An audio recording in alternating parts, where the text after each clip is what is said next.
بسم اللہ الرحمن الرحیم۔ السلام علیکم ورحمۃ اللہ وبرکاتہ۔ آج 12 ربیع الاول کا دن ہے اور مسلمان جو کام کر رہے ہیں پر خون کے آنسو رونے کا مقام ہے۔ اس دن کے بارے میں یہ بات تو طے شدہ ہے کہ اس دن جو ہے رسول اللہ صلی اللہ علیہ وسلم کی وفات ہوئی تھی اور رسول اللہ صلی اللہ علیہ وسلم اس دنیا سے رخصت ہوئے تھے، لیکن آج مسلمان اس دن کو میلاد کے نام پر خوشی کے ساتھ منا رہے ہیں۔ افسوس کا مقام تو یہ ہے کہ ہمیں یہ سوچنا چاہیے کہ کل قیامت کے دن جو ہے رسول اللہ صلی اللہ علیہ وسلم ہمارے ساتھ کیا سلوک کریں گے۔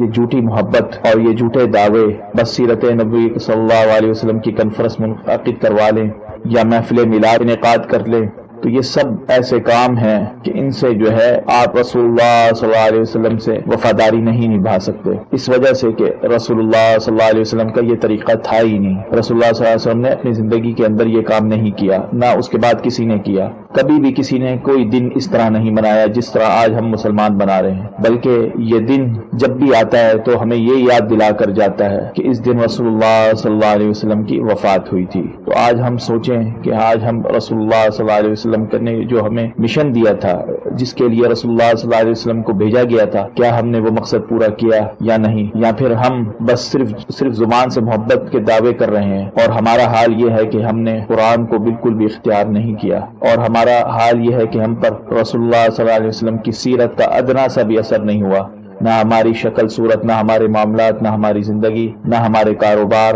اور نہ ہی ہماری کوئی چیزیں، بلکہ ہمارا حال تو یہ ہے کہ ہم نے قرآن کو پس پشت پھینک رکھا ہے۔ قرآن پڑھتے بھی ہیں تو صرف تلاوت کے لیے پڑھتے ہیں، ثواب کی نیت سے بس پڑھتے ہیں، لیکن اس کے اوپر عمل نہیں کرتے۔ تو ایسے کرنے والے لوگوں کے ساتھ کیا کیا جائے گا قیامت کے دن؟ خود رسول اللہ صلی اللہ علیہ وسلم اللہ کے حضور شکایت کریں گے اور کہیں گے وقال الرسول یا رب ان قوم اتخذوا هذا القرآن مهجورا۔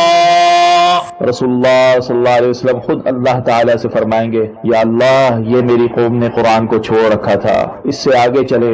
صرف یہ نہیں بلکہ حوض کوثر پر جب مسلمان جام پینے کے لیے جائیں گے، پیاس سے نڈھال ہوں گے، تو رسول اللہ صلی اللہ علیہ وسلم سے ان مسلمانوں کو دور کر دیا جائے گا جنہوں نے رسول اللہ صلی اللہ علیہ وسلم کی سیرت کے مطابق زندگی نہیں گزاری ہوگی۔ اور رسول اللہ صلی اللہ علیہ وسلم خود فرمائیں گے سحقا سحقا لمن غیر بعدی، تباہی ہو، بربادی ہو ان کے لیے جنہوں نے میرے بعد دین کو بدل دیا۔ تو آج آپ کو سوچنا چاہیے کہ آپ کن لوگوں کی صف میں کھڑے ہیں، کہ آپ کا شمار ان لوگوں کی صف میں نہیں ہوتا جن کے اوپر رسول اللہ صلی اللہ علیہ وسلم غداری اور بے وفائی کا فرد جرم عائد کریں گے، اور قیامت کے دن ان کی شکایت کرتے ہوئے انہیں اپنے آپ سے دور کر دیں گے۔ سوچئے گا ضرور، اور یاد رکھیں جو رسول اللہ صلی اللہ علیہ وسلم سے سچی محبت کرتے ہیں تو وہ سوچیں ساری زندگی گزر گئی ہے کہ کیا کبھی انہوں نے تدبر کے ساتھ قرآن کو پڑھا ہے؟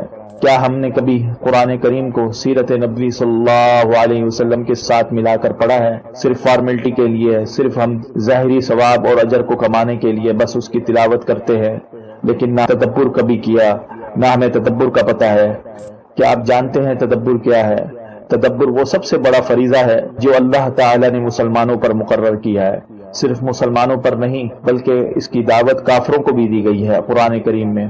اس سے بھی آگے تدبر کے لیے ہی اللہ تعالی نے رسول اللہ صلی اللہ علیہ وسلم کو مبعوث کیا، تدبر کے لیے ہی اللہ تعالی نے نبی کریم صلی اللہ علیہ وسلم پر قرآن کریم کو نازل فرمایا۔ اسی بات کو ذکر کرتے ہوئے اللہ تعالی نے قرآن کریم میں فرمایا وَأَنزَلْنَا إِلَيْكَ الذِّكْرَ لِتُبَيِّنَ لِلنَّاسِ مَا نُزِّلَ إِلَيْهِمْ وَلَعَلَّهُمْ يَتَفَكَّرُونَ۔ اور ہم نے آپ کی طرف ذکر یعنی قرآن کریم نازل کیا ہے تاکہ آپ صلی اللہ علیہ وسلم خوب واضح بیان کر دیں لوگوں کے لیے جو ان کی طرف اس کتاب میں حلال حرام وعدے اور وعید نازل کیے گئے ہیں، اور تاکہ وہ دھیان سے تدبر کر سکیں اور سوچ سے غور و فکر کرنے کے ساتھ تفکر کر سکیں کہ آپ کے اوپر ہم نے قرآن کریم اس لیے نازل فرمایا ہے تاکہ آپ اسے خوب واضح بیان کر دیں لوگوں کے لیے، پہلا مقصد۔ اور دوسرا مقصد یہ ہے کہ تاکہ لوگ اس پر تفکر کریں، تدبر کرنا شروع کر دیں۔ تو یہ دو مقاصد تھے جس کے لیے قرآن کریم کو نازل فرمایا گیا۔ تو اللہ تعالیٰ نے قرآن کریم میں تدبر کو ہی رسول اللہ صلی اللہ علیہ وسلم کی بعثت کا مقصد قرار دیا ہے۔ تو رسول اللہ صلی اللہ علیہ وسلم کی بعثت کا مقصد تدبر تھا۔ کیا وجہ ہے کہ پھر تدبر کے بارے میں خود اللہ تعالیٰ نے فرمایا ہے رسول اللہ صلی اللہ علیہ وسلم کو مخاطب کرتے ہوئے، کتاب انزلناہ الیک مبارک لیدبروا آیاتہ ولیتذکر اولو الالباب۔ اللہ تعالیٰ نے نبی صلی اللہ علیہ وسلم کو مخاطب کرتے ہوئے فرمایا کہ آپ کی طرف یہ بابرکت کتاب ہم نے اس لیے نازل فرمائی ہے تاکہ لوگ اس کی آیات پر تدبر کریں۔ تدبر پر اتنا زور کیوں دیا جا رہا ہے؟ اس لیے دیا جا رہا ہے کہ تدبر سے آپ کو پتہ لگے گا کہ آپ کا رب کون ہے، وہ آپ سے کیا چاہتا ہے، اللہ کا حقیقی تعارف کیا ہے۔ اللہ تعالیٰ کو کسی نے دیکھا نہیں ہے۔ اللہ تعالیٰ کی معرفت ہمیں صرف تدبر سے حاصل ہوگی، اور تدبر سے ہی ہمیں پتہ لگے گا کہ ہم نے کس طرح ہم اللہ تعالیٰ کے احسن انداز میں عبادت کر سکتے ہیں۔ آج مسلمان یہ شکایت کرتے ہیں کہ قرآن کریم سے ہمیں کوئی فائدہ نہیں ہوتا، ہمیں شفائی نہیں ملتی قرآن کریم سے۔ تو اس کی بنیادی وجہ یہ ہے کہ ہم نے تدبر کو چھوڑ رکھا ہے۔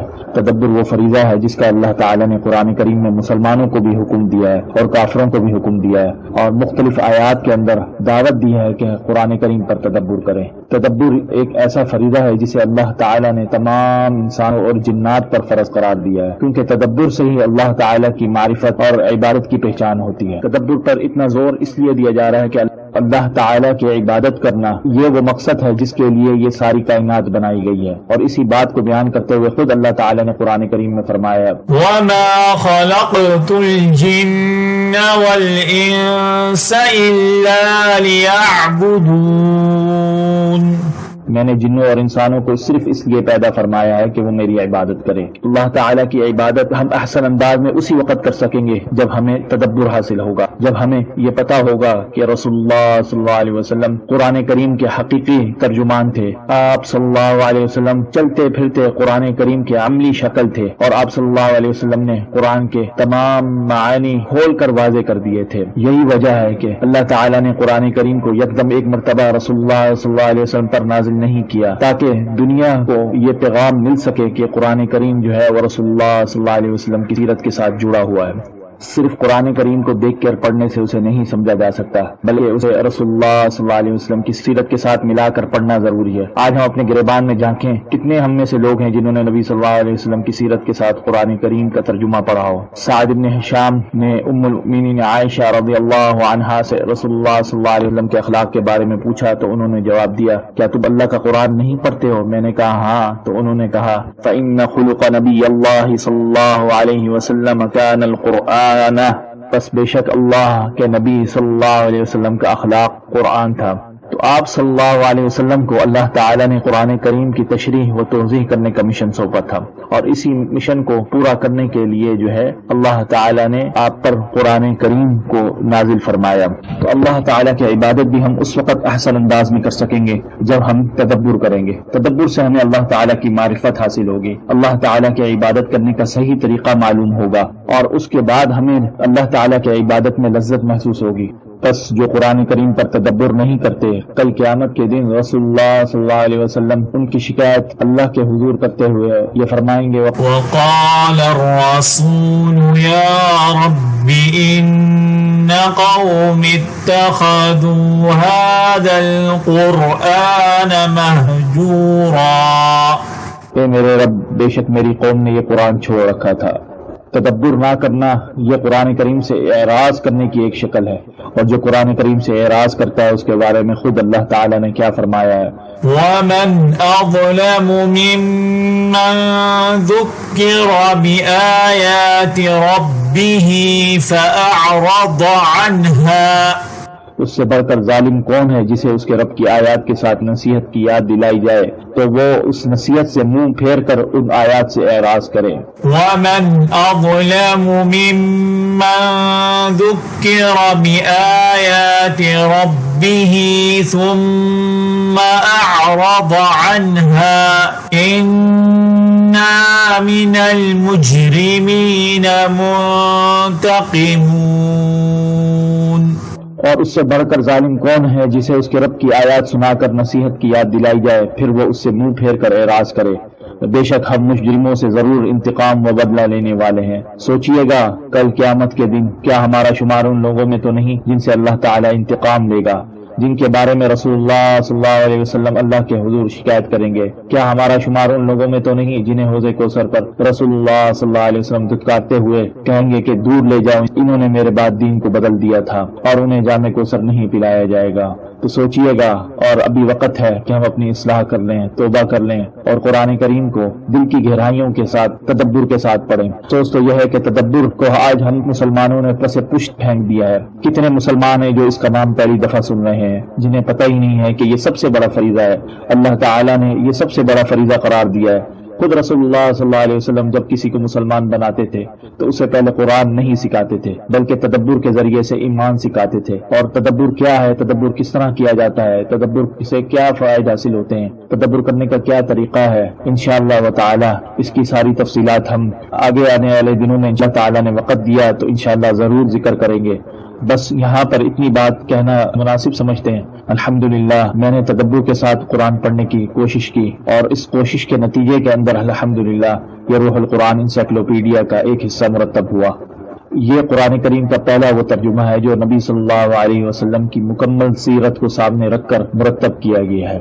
قرآن کریم کے ترجمے و تفسیر کو پڑھنے سے آپ کو رسول اللہ صلی اللہ علیہ وسلم کا حقیقی اخلاق، حقیقی کردار اور رسول اللہ صلی اللہ علیہ وسلم کی بعثت کا جو اصل مقصد تھا اس مقصد کی پہچان ہوگی۔ جب آپ کو اس مقصد کی پہچان حاصل ہوگی تو تب جا کر آپ کے اوپر جو ہے قرآن کریم کا رنگ چڑھے گا اور آپ اس رنگ میں ہوں گے جس کے بارے میں خود اللہ نے فرمایا کہ صبغۃ اللہ ومن احسن من اللہ صبغۃ ونحن له عابدون۔ وہ اللہ کا رنگ ہے اور اللہ سے بہترین رنگ کس کا ہو سکتا ہے؟ تو اللہ تعالیٰ سے دعا ہے کہ اللہ تعالیٰ ہمیں قرآن کریم کو تدبر کے ساتھ پڑھنے کی توفیق دے۔ 12 ربیع اول کا یہ دن ہمیں یہ یاد دلاتا ہے کہ آج کے دن رسول اللہ صلی اللہ علیہ وسلم اس دنیا کو چھوڑ کر چلے گئے تھے اور رسول اللہ صلی اللہ علیہ وسلم کی وفات کے دن مدینہ کی جو صورتحال تھی کہ ہر گھر رو رہا تھا، آج یہ دیکھ کر دل خون کے آنسو روتا ہے کہ ہم دعویٰ تو یہ کر رہے ہیں کہ ہم مسلمان ہیں اور ہماری حالت یہ ہے کہ ہم رسول اللہ صلی اللہ علیہ وسلم کی وفات کے دن پر جشن منا رہے ہیں، خوشیاں منا رہے ہیں، جبکہ رسول اللہ صلی اللہ علیہ وسلم کی بعثت کا یہ مقصد نہیں تھا۔ رسول اللہ صلی اللہ علیہ وسلم کو اللہ تعالیٰ نے ان کاموں کے لیے مبعوث نہیں فرمایا تھا۔ نہ رسول اللہ صلی اللہ علیہ وسلم نے کسی کی میلاد یا وفات کا دن نہیں بنایا اور نہ ہی یہ کیا کہ کسی کی وفات اور میلاد کے اوپر صرف اس کو یاد کیا۔ کیا ہماری محبت اتنی کھوکھلی ہو گئی ہے کہ صرف ہم ربیع اول کے مہینے میں رسول اللہ صلی اللہ علیہ وسلم کی جھوٹی یاد کے ڈھونگ رچاتے ہیں اور ہم یہ دعویٰ کرتے ہیں کہ ہم رسول اللہ صلی اللہ علیہ وسلم سے محبت کرتے ہیں؟ محبت تو یہ ہوتی ہے کہ رسول اللہ صلی اللہ علیہ وسلم کی پیروی کی جائے، اتباع کی جائے، پورے سال کے اندر ہم اس طرح رہیں جس طرح رسول اللہ علیہ وسلم ہم سے چاہتے تھے۔ کیا آج ہماری شکل و صورت، ہمارا کردار، ہمارا اخلاق اس طرح ہے جس طرح رسول اللہ علیہ وسلم ہم سے چاہتے تھے؟ ہمیں یہ سوچنا چاہیے، اپنے گریبان میں جھانکنا چاہیے کہ آج ہم کیا کر رہے ہیں، کہاں پر کھڑے ہیں۔ اللہ تعالی ہم کو اس کی توفیق دے، اللہ تعالی ہم سب کو تدبر سیکھنے اور اس پر عمل کرنے کی توفیق عطا فرمائے، آمین۔ السلام علیکم ورحمۃ اللہ وبرکاتہ۔